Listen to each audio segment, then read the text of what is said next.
Hello everybody, my name is Marty, short for Smarty Reads, and welcome back. Today I'm going to read Chapter 5 of Mallory McDonald, Baby Expert. It's called Surprise Number 1. Before we begin, make sure you like this video, subscribe and turn on your post notifications so you know when I upload a new video. Also, share this video with your friends and family so they can watch me read as well. Other than that, let's begin. Surprise number 1. There's something I forgot to tell you. There's something I forgot to tell you, Marianne says as we walk home together from school. I give Marianne, and I sure hope the something you forgot to tell me is something good look. My grandma is coming to stay with us for a week, says Marianne. She's going to help take care of Charlie. It was supposed to be a surprise, but I heard Mom talking to Frank about it this morning. That's a great surprise, I say to Marianne, and I do think it's a great surprise. Ever since Charlie came home from the hospital, Marianne and Joey have been spending all their spare time with Charlie. Once Marianne's grandma gets here, she can take care of the baby, and my friends will be able to do other things, like spend time with me. She'll be here tonight, says Marianne. Perfect timing if you ask me. Do you want to sleep over? I ask Marianne.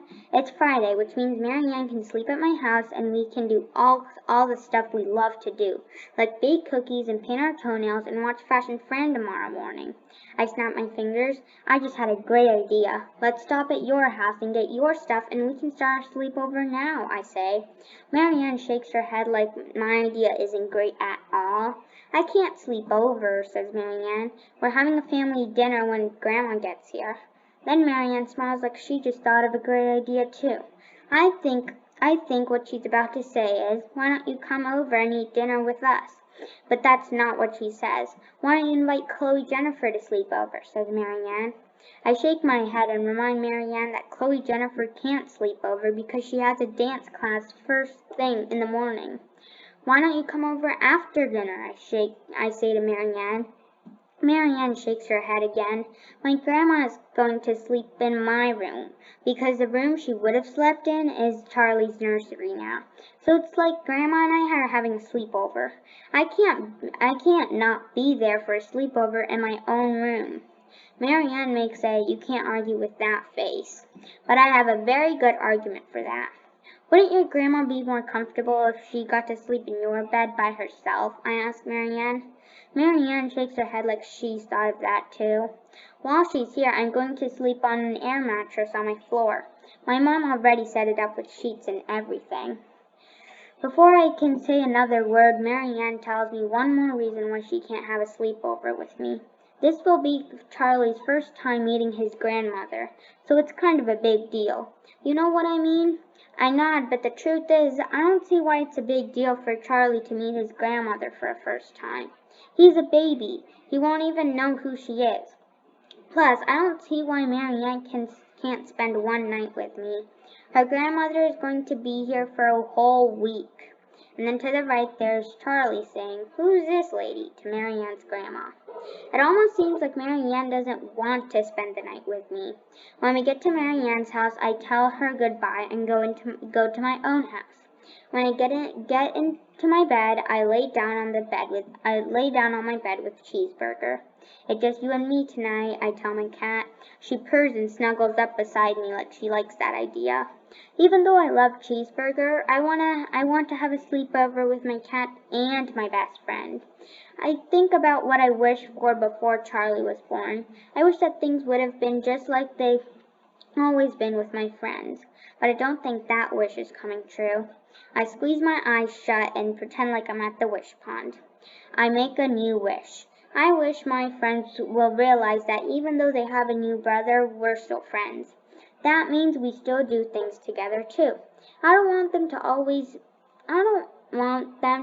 be doing stuff with their new brother and not me. Hopefully tomorrow my friends and I will do something fun together, I say to Cheeseburger. But when tomorrow, which is now today, arrives, my friends and I are just as busy as they were yesterday. I asked Joey if he wants to meet me at the wish pond and teach Cheeseburger some cat tricks. I asked Marianne if she wants to come over and paint our toenails. but they both tell me they can't do anything because a photographer is coming to their house to take family pictures and they have to get ready. I don't see why you need a photographer to take pictures of a baby you can barely see because he's all wrapped up in a blanket. I also don't see how taking pictures could take all day, but that's how long it seems to take them.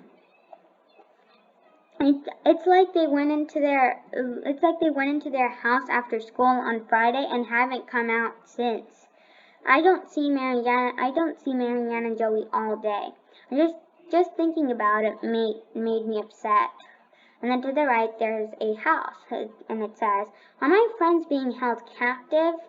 I don't even feel happy when Pamela calls me to see if I want to go with her for ice cream after dinner. "Earth to Mallory," says Pamela when I sit down with my chocolate cone. "You haven't said a word since my mom and I picked you up. Is everything okay?" Pamela gives me a look like maybe I have the flu or something. The truth is, I don't feel well, but not because I have the flu. Pamela is the smartest person I know.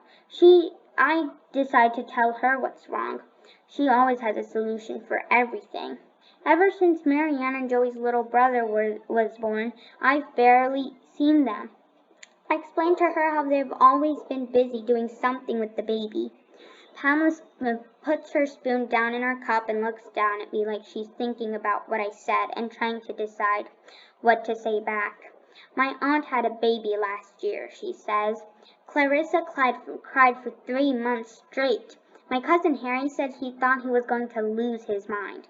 He said his parents were always busy taking care of her and had never had time for him. Plus, it was hard for him to deal with the baby crying all the time." Pamela stops talking and takes a bite of her ice cream. Then she continues.